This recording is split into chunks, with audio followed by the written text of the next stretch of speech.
Ja sam Ksenija Mileski sa katedre za morfologiju i sistematiku biljaka Instituta za botaniku Botaničke bašte u okviru Biološkog fakulteta Univerziteta u Beogradu.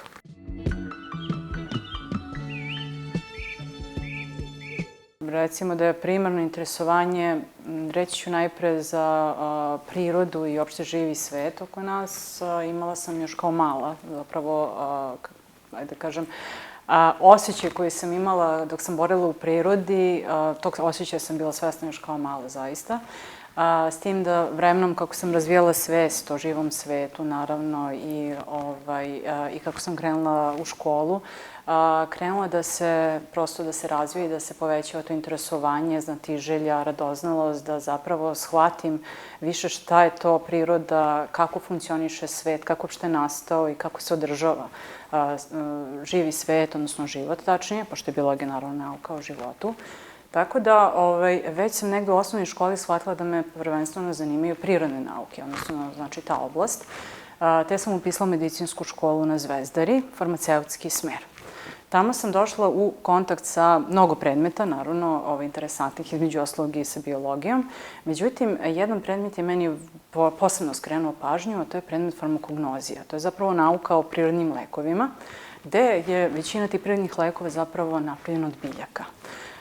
Ne samo od biljaka, ali biljni lekovi su tu, kažemo, neki kor, odnosno srž. Tad sam shvatila negde da to je neka, da kažem, bila prekretnica da ću se negde ustremiti, da kažem, u tom smeru, ali opet iz nekog poštovanja i pošto sam veliki ljubitelj prirode, našla sam tu neku ravnotežu, odnosno našla sam neki zajednički jezik da sve to dalje produžim, odnosno to interesovanje i izučavanje zapravo da nastavim kroz biološki fakultet. Ono što nudi biologija i biološki fakultet je po meni, po mom nekom mišljenju tada, dok sam bila u srednjoj školi, bilo odlučujuće da upišem biologiju iz razloga što u odnosu na farmaceutski fakultet ovde sam mogla da dobijem i znanja vezana za neke mikroorganizme, odnosno živa bića koja nisu vidljiva golim okom, o biljnom svetu, životinjskom, pa sve do, naravno, ovog dela biologije koja se bavi čovekom, odnosno nauka o čoveku. Tako da je to bio primarni, naravno, razlog da ipak upišem biologiju. Pored toga, znala sam da postoje naravno i dva osnovna dela, a to je da pored fundamentalnog, bazičnog, onog osnovnog dela koje biologija pruža, i mogu slobodno reći da je to ona majka biologija, kada shvatite i kada naučite kako funkcioniše živi svet, koji su to procesi, pravila, znači koji su ciklusi koji održavaju život, zapravo možete i da rešavate, odnosno da pristupite rešavanju brojnih problema sa kojima se suočavamo. Te sam negde već na studijama razumela da se definitivno, kažem, da sam donela pravu odluku, jer imala sam takođe malo, čak i ne samo ja lično, nego i od strane mojih prijatelja, roditelja,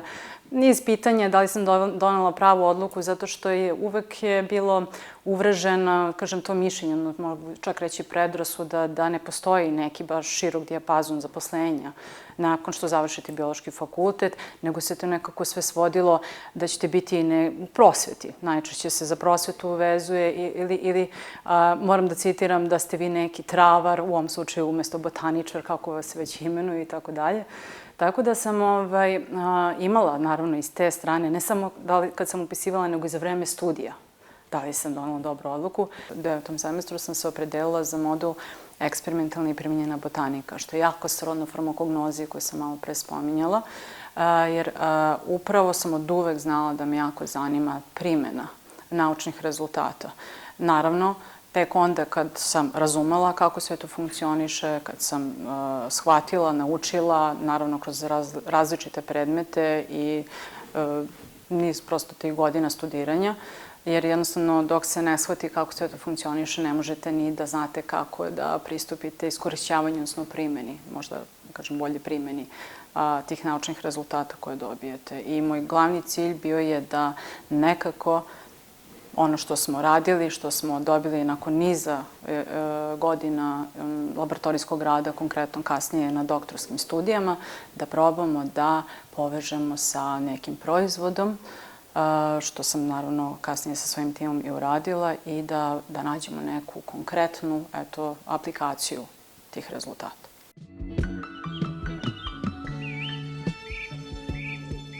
Nakon završene i odbrane doktorske disertacije, gde sam se zapravo bavila izučavanjem upravo hemijskog sastava i biološkog dejstva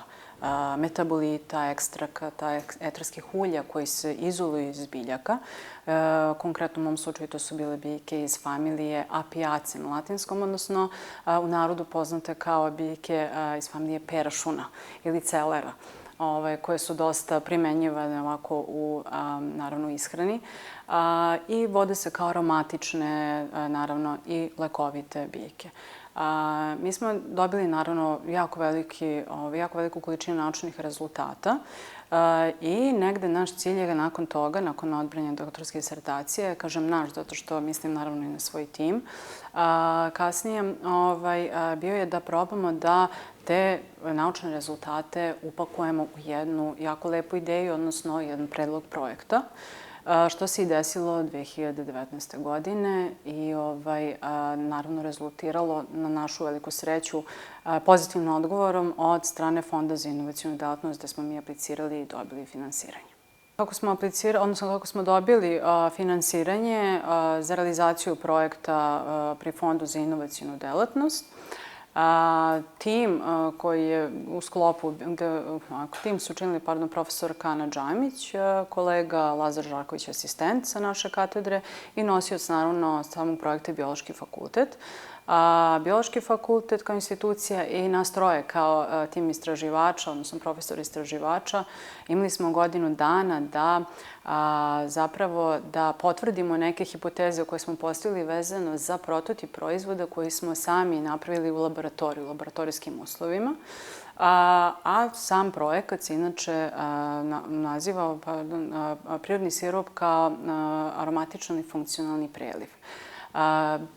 To je zapravo sirup koji se koristi naravno kao hrana, a ne kao farmaceutski oblik. Međutim, kao funkcionalna hrana, ja verujem da je to već mnogima poznato, znači hrana koja je vrlo bogata biološki aktivnim jedinjenjima koje su, da kažem, povoljno deluju na zdravlje čoveka. Naravno, nije lek u pitanju, ali svakako je hrana koja ima dosta dobru nutritivnu vrednost. Što se tiče tog samog projekta, mi smo na našu veliku sreću isto tako uspeli da potvrdimo te hipoteze, inače se i poziv zove dokaz koncepta, tako da smo sa tim rezultatima kasnije 2022. ponovo aplicirali. Drugi poziv u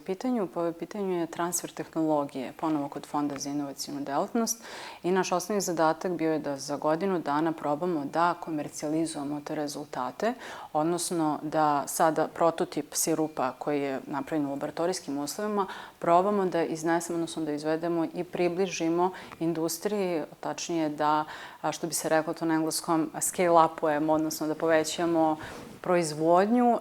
odnosno podignemo je na neki industrijski nivo. Samim tim to je tražilo dosta izučavanja, dosta truda, izlazak iz naše zone komfora, naravno, pošto ovdje nije više samo laboratorijski rad. Ja sam to jako rado prihvatila jer je to opet na neki način jedno posebno dodatno školovanje, odnosno jedno, kažemo, mogu reći obuka, kako god već, gde vi ste u prilici da kroz različite situacije, zadatke i probleme učite, saznajete, komunicirate, stupate u kontakt sa ljudima, povezujete se i zapravo širite vaša shvatanja i čak da dolazite do novih ideja, da ih generišete, da razumete bolje kako još bolje i kažem, adekvatnije da iskoristite vaše rezultate koje dobijete istraživanjem u laboratoriji. Tako da, naravno, ne mora samo sve da se vrti oko toga da radite u prosveti, odnosno da budete nastavnik, nastavnica, što su jako lepo zanimljivi. Postoji naravno i mnogo drugih opcija kao ovo neko usmerenje ka privrednom sektoru. Što se tiče samog sirupa, to je u pitanju znači sladak i aromatičan proizvod koji zapravo je na bazi prirodnih sastojaka, na bazi biljnih ekstrakata, na bazi meda, koje su naravno ciljano odabrane, sve su komponente ciljano odabrane, gde ono što je nama zapravo, kažem, najveći čar celog ovog projekta, zapravo samog proizvoda, jeste taj način primene. Sirup može u principu se upotrebljava kao sam proizvod, ali može da se koristi dalje kao komponenta u industriji za proizvodnju drugih proizvoda. Prvenstveno mislim na konditorsku, naravno, industriju, ali može da se koristi u industriji pića, na primjer za proizvodnje likera ili negde sam čitala skoro da Beograd postaje, odnosno već je postao prestonica koktela, tako da ja ga vrlo rado nazivam i jednim sastojkom koktela. Tako da je odličan proizvod i za ugostiteljske objekte, naravno, prvenstveno mislim na barove ili restorane. Može da se koristi kao preliv, kao dresing za salate, može da bude deo, odnosno ili da predstavlja sam po sebi glazuru, sos, zaista kao zaslađivač. Ne znam, sedite kući, pijete kafu, umesto šećera iskoristite sirup ili napravite sebi limunadu, čaj. Tako da, zaista je vrlo širok spektar kako može ovaj sirup da se primeni. I ono što još svakako daje prednost ovom sirupu jeste da je ovo njegova bazična, simplifikovana, dosta pojednostavljena njegov sastav, koji zapravo ostavlja otvorena vrata za njegovo unapređenje, za njegovu modifikaciju. Tako da mogu da se naprave drugi podtipovi proizvoda, naravno u sve u zavisnosti od toga šta tržište želi, šta potrošači žele i da se prosto, naravno, urade odgovarajuće studije, profesionalne studije i na osnovu toga da se dalje taj proizvod modifikuje u smislu dodavanja nekih komponenta i tako dalje. Godinu dana za komercijalizaciju proizvoda od strane tima koji se bavi isključivo naučnim radom je malo možda pretenciozno bilo za nas, pored svih aktivnosti kojima se bavimo, inače naravno što su nam osnovne obaveze na Biološkom fakultetu, ali ja sam jako zadovoljna koliko smo mi odmakli i uspeli da uradimo. To nije još uvek došlo do, kažem, fabrike ili kako već do proizvođača, naravno, do tog nivoa, ali imamo sve, kažem, osnovne uslove da bukvalno sve što treba da uradimo jeste da se obratimo sada određenoj firmi, kompaniji, kako već kome, nekome iz sveta privrede i da probamo da napravimo neki dogovor, odnosno potpišemo ugovor. Nažalost, ne mogu da pričam mnogo o rezultatima jer je sve to sve se vodi kao poslovna tajna. Ali, kao što sam u nekom trenutku spomenula, sadrže 2 biljke i jedna od njih se prvi put koristi u ishrani. Tako da je zato bilo potrebno da se urade opsežne analize, da se ispita kako se ta biljka ponaša sad u jednom prehrambenom proizvodu, da li je uopšte bezbedan proizvod za upotrebu, s jedne strane, a s druge strane da vidimo kakav je neki odgovor ljudi koji su testirali, pošto smo mi uradili neke naše preliminarne analize. Imali smo ispitanike, 560 prilike ispitanika i napravili smo neku senzornu analizu, naravno, gde smo testirali nekoliko parametra. Najosnovnije je, pošto se vodi aromatičan, naravno da se oceni aroma, boja, konzistencija i tako dalje, ukus. Dobili smo jako visoku ocenu, od 1 do 5 je bilo, naravno, moguće da se oceni sirup, 5 je najviša ocena. Mi smo imali 4,8 prosječnu ocenu, što nas je zapravo i podstaklo da nastavimo dalje i da, kažem, razvijemo dalje tu priču.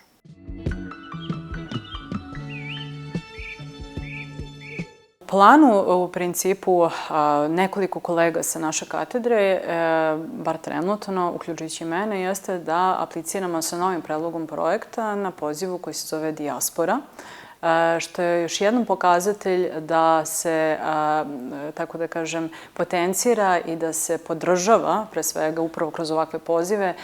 saradnja ljudi i ne samo iz različitih oblasti, već i čak biologa koji se bave različitim poddisciplinama. Konkretno, kolege sa naše katedre koje će učestvovati u podnošenju predloga projekta na ovom pozivu Fonda za nauku, imaju plan da pored uključivanja naših ljudi koji su uspešni vrlo u naučnim istraživanjima, odnosno u svom radu u drugim zemljama, konkretno u ovom našem primjeru u Americi, planira i da angažuje i studente doktorskih studija, tako da smatramo da će nam zaista dobrodoći i njihove ideje i ta, kažem, snaga mlada i podrška, pomoć pre svega, gde možemo da ujedinimo naravno njihov entuzijazam, naše znanje i da to, kažem, da što bolji rezultat na kraju, tako da uvek rado kad god propozicije to dozvoljavaju, a dozvoljavaju mnogim pozivima, angažujemo naravno i studente da nam se pridruže i to su zaista, mogu reći, najidealnije prilike da što brže steknu praktična znanja, da osete kako to zapravo zaista, kako se to zaista realizuje u laboratoriji i da vide koje zapravo sve još aspekti tog rada postoje. Čak moram da spomenem i ovaj administrativni deo ili kada morate da pregovarate, kada morate da tražite dovoljno dobrog partnera ili nekog eksternog saradnika i kako da razvijate prosto ideje i da budete učesnik, da dalje definišete ideje. Kada se javljaju neki problemi, isto tako će kroz te projekte da razvijaju način kako da rešavaju najbolje te probleme, što je vrlo, vrlo bitno. I onda se na taj način najbrže i studenti osamostaljuju i znaju vrlo dobro šta ih čeka dalje i pored ovog teorijskog dela koji je naravno vrlo bitan.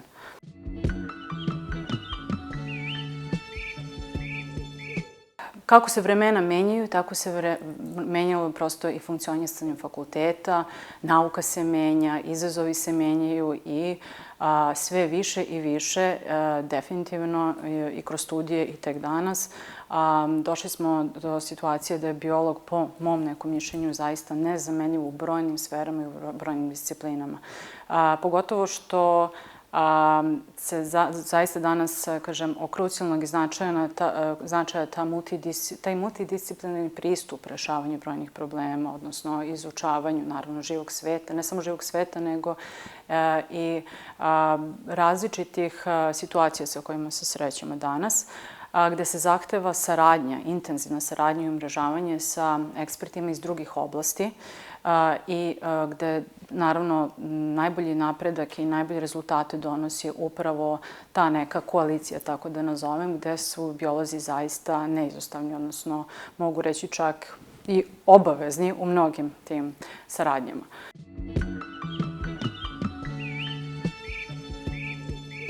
Biološki fakultet intenzivno radi na tome da isprati tokove koji se dešavaju, odnosno, mogu kažem, i zahteve ne samo u nauci, u ovom naučno-istraživačkom smislu, u obrazovnom smislu, već i zahteve koji se javljaju od strane industrije, tačnije. To su čak i neki strateški projekti, bukvalno na tom već nivou, gde se jako radi na inovacijama, radi se na tome da se prosto gaje ideje i postiče se kreativnost istraživača, da se pronađu solucije, odnosno rešenja za mnogobrojne probleme sa kojima se danas srećemo u raznim oblastima. To su, naravno, osim, kao što rekoh, ova naučna istraživanja gde vi svakodnevno imate različite izazove pred sobom, a pored toga ta bliska saradnja sa industrijom hrane, odnosno sa poljoprivrednom industrijom, farmaceutskom industrijom, biotehnologija, bioinženjering, zapravo, zaista kažem, čak i arhitektura, odnosno građevina je u bliskoj saradnji, naravno, sa biolozima, jer danas da biste izgradili most ili promenili tok reke, naravno da je potrebno stručno mišljenje biologa. I to nije samo u vidu konsultacije, već neretko se sad i zapošljavaju biolozi, naravno, na toj poziciji. Biološki fakultet kao institucija sve to prati, na različite načine se trudi da doprinese. Ovo je, na primjer, čak i jedan od načina kako se i prizivaju mladi ljudi, pogotovo koji imaju ideju, imaju entuzijazam da upišu fakultet i kasnije svojim znanjem, ekspertizom, svojom željom da doprinesu kroz različite projekte ili već na neke druge načine. Da je bio 4 kampus je naravno neka, ja se nadam, ona završnica u ovom nekom periodu koji iščekujemo, gde su zaista pokrenuti veliki napori, bukvalno je to na nivou države.